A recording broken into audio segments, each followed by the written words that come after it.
ಹಿರಿಯರ ಕಾಲುರ್ದು ದೇವಾಡಿಗ ಸಮಾಜದ ಬಂಧುಲು ಪುರಲ್ದ ರಾಜರಾಜೇಶ್ವರಿ ದೇವಸ್ಥಾನಡು ದೇವಿಗ ಷಷ್ಠಿರಥ ಸಮರ್ಪಣೆ ಮಲ್ತೊಂದು ಬೈದರ. ಈ ಸರ್ತಿ ಮೇ 14 ಸಮಾಲೋಚನಾ ಸಭೆ ದಿವೊಂದಾದ್ ಪೊಳಲಿ ಷಷ್ಠಿರಥ ಸಮರ್ಪಣಾ ಸಮಿತಿದ ಗುರುಕಾರ್ಯರು ರಾಮದಾಸ್ ಬಂಟ್ವಾಳ ಪಂತರ.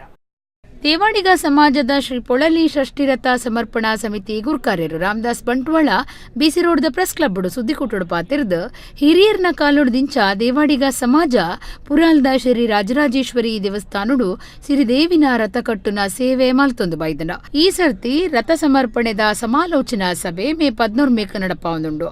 ಸುಮಾರು 40 ಲಕ್ಷ ರೂಪಾಯಿ ಖರ್ಚಿಡು ಕಟ್ಟುನ ದೇವರನ ಷಷ್ಠಿ ತೇರು ಸಾಗುವಣಿ ಭೋಗಿ ಪೆಜಕಾಯಿ ಸಂಪಿಗೆ ಮರಕ್ಲೆಡ್ದು ಕೂಡ್ದುಂಡು.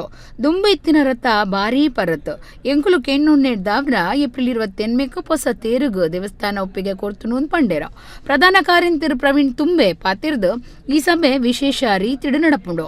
ದೇಶ ಪಿದೈ ದೇಶಲಿಡ್ದು ದೇವಾಡಿಗ ಸಮಾಜದ ಕುಲು ದೇವಾಡಿಗರ ನಡೆ ಶ್ರೀ ಪೊಳಲಿಯಡೆ ಪನ್ಪುನ ಘೋಷಣೆ ದೊಟ್ಟುಗು ಈ ಸಮಾಲೋಚನಾ ಸಭೆಟ್ಟು ಪಾಲ್ದೆ ತೊನ್ವೇರ.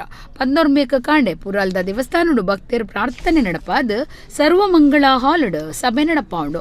ಮಾತಾ ದೇವಾಡಿಗರು ದೇವಸ್ಥಾನದ ಆಡಳಿತ ಮುಕ್ತೇಸರಿರು ತಂತ್ರಿಲು ಪೂಜೆ ಮಲ್ಪನಕುಲು ಶಾಸಕರು ಪಾಲ್ದೆತ್ತನ್ವಿರಂದು ತೆರಿಪಾಯಿರು.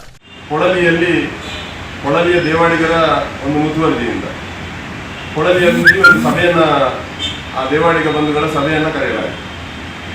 ಆ ಸಂದರ್ಭದಲ್ಲಿ ಬಂದಂತ ವಿಚಾರ ಏನು ಅಂತ ಹೇಳಿದ್ರೆ, ಈಗಾಗಲೇ ಅನೇಕ ಸಮಾಜದವರು ಸೇವೆಯನ್ನು ಮಾಡಿಕೊಂಡಿದ್ದಾರೆ.